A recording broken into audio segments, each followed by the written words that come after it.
MLA Rahul Mamkootathil ഇപ്പോഴും MLA തന്നെയാണ്. കോൺഗ്രസിൻ്റെ പ്രാഥമിക അംഗത്വത്തിൽ നിന്ന് സസ്പെൻഡ് ചെയ്തു എന്ന് മാത്രമേ ഉള്ളൂ. പക്ഷേ കഴിഞ്ഞ ദിവസം മുഖ്യമന്ത്രി വാർത്താ സമ്മേളനത്തിൽ പറഞ്ഞു, ഒരു നിയമസഭാ സാമാജികന് ജനം നൽകുന്ന ബഹുമാനമുണ്ട്.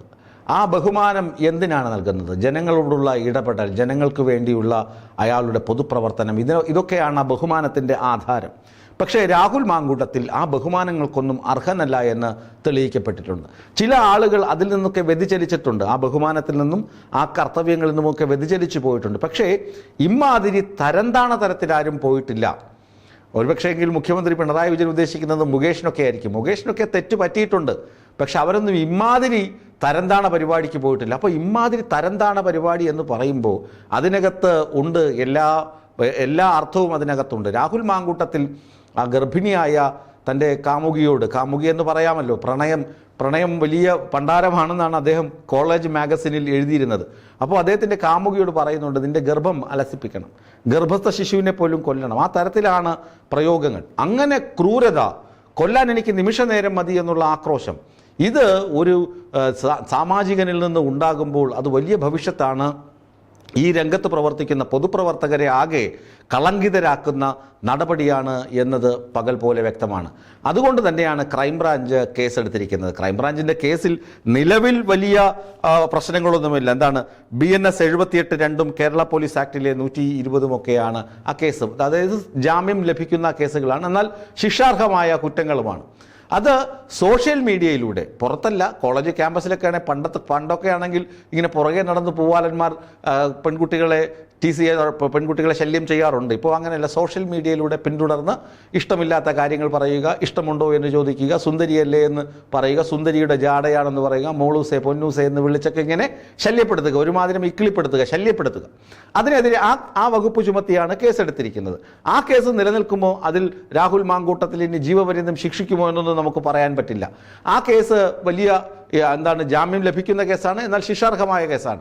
അത് ഒരു MLA പദവിയിൽ ഇരുന്ന് അത് ചെയ്യുമ്പോഴാണ് അതിൻ്റെ വൾഗാരിറ്റി കൂടി വരുന്നത്. എന്നാൽ മറ്റ് ചില കാര്യങ്ങൾ കൂടി ക്രൈംബ്രാഞ്ച് അന്വേഷിക്കുന്നു. അത് പറയാനാണ് ഞാനിപ്പോൾ പ്രേക്ഷകരുമായി ഈ വിഷയം പങ്കുവയ്ക്കുന്നത്. എന്താണ് ആ വിഷയങ്ങൾ? ഹണി ഭാസ്കരനെ നമുക്കറിയാം. ഹണി ഭാസ്കരൻ സാഹിത്യകാരിയാണ്, അതുപോലെ ഇടത് സഹയാത്രികയാണ്. ഹണി ഭാസ്കരൻ്റെ ആരോപണം എന്താണെന്ന് നമുക്കറിയാം, അത് ഞാൻ പറഞ്ഞ് വലിച്ചു നീട്ടുന്നില്ല. ഹണി ഭാസ്കരൻ ക്രൈംബ്രാഞ്ചിന് മൊഴി കൊടുക്കുമോ? തീർച്ചയായും മൊഴി കൊടുക്കും. രാഹുൽ മാങ്കൂട്ടത്തിൽ ഒരു കോഴി സ്വഭാവത്തോടുകൂടി തന്നെ മെസ്സേജുകൾ അയച്ച് ചാറ്റ് ചെയ്ത് ശല്യപ്പെടുത്തി എന്ന് പറഞ്ഞ് ഹണി ഭാസ്കരൻ ഉറപ്പായും മൊഴി കൊടുക്കും. അപ്പോൾ കേസ് ബലക്കും എന്ന് ചുരുക്കം. ഇനി അവന്തിക, ട്രാൻസ്ജെൻഡർ, ആ കുട്ടിയോട് കാണിച്ച പോക്രിത്തരങ്ങളൊക്കെ ആ കുട്ടി വിളിച്ചു പറഞ്ഞിട്ടുണ്ട്. ആ കുട്ടിയും പരാതി കൊടുക്കുമെന്ന് ഉറച്ചു നിൽക്കുന്നുണ്ട്. അപ്പോഴും രാഹുൽ മാങ്കൂട്ടത്തിൻ്റെ ശല്യം ചെയ്യൽ കേസ് ഒന്നുകൂടി ബലക്കും. രണ്ട് ആളുകൾ നേരിട്ട് രംഗത്ത് വരും എന്നാണ് പ്രതീക്ഷിക്കപ്പെടുന്നത്. ക്രൈംബ്രാഞ്ച് അവരുടെയൊക്കെ മൊഴിയെടുക്കും. ഇനി ഒരു മാധ്യമപ്രവർത്തകയാണല്ലോ ഗർഭിണിയായത്, രാഹുൽ മാങ്കൂട്ടത്തിൽ ഗർഭിണിയാക്കി എന്ന് പറയപ്പെടുന്നത്. അവരുടെ ഗർഭമാണല്ലോ അലസിപ്പിക്കാൻ ഇയാൾ നിർബന്ധിക്കുന്നത്. അവരുടെ ഗർഭസ്ഥ ശിശുവിനെ കൊല്ലുക, അല്ലെങ്കിൽ അവരെ കൊല്ലുമെന്നാണല്ലോ ഭീഷണി. അവരെ പോലീസ് കണ്ടെത്തും. പോലീസിന് അറിയാം ആരാണ് എന്താണെന്നൊക്കെ പോലീസിന് കൃത്യമായി അറിയാമല്ലോ. അവരുടെ മൊഴിയെടുക്കും. അവർ പരാതിയിൽ ഉറച്ചു നിന്ന് അവർ പോലീസിൽ പരാതി പറഞ്ഞാൽ അവരുടെ മൊഴിയെടുക്കും. മൊഴി ഇനി പരാതിയായി മാറണം. അവർ പറയുന്നു ഇത് കേസ് എടുത്ത് അന്വേഷിക്കണമെന്ന് ഒരു വാക്ക് പറഞ്ഞാൽ രാഹുൽ മാങ്കൂട്ടത്തിൽ പെടുമെന്നല്ല, നിർബന്ധിത ഗർഭഛിദ്രം എന്ന് പറയുന്നത് ക്രിമിനൽ ഒഫൻസ് എന്ന് മാത്രമല്ല, വളരെ ഗൗരവമുള്ള കുറ്റമാണ്.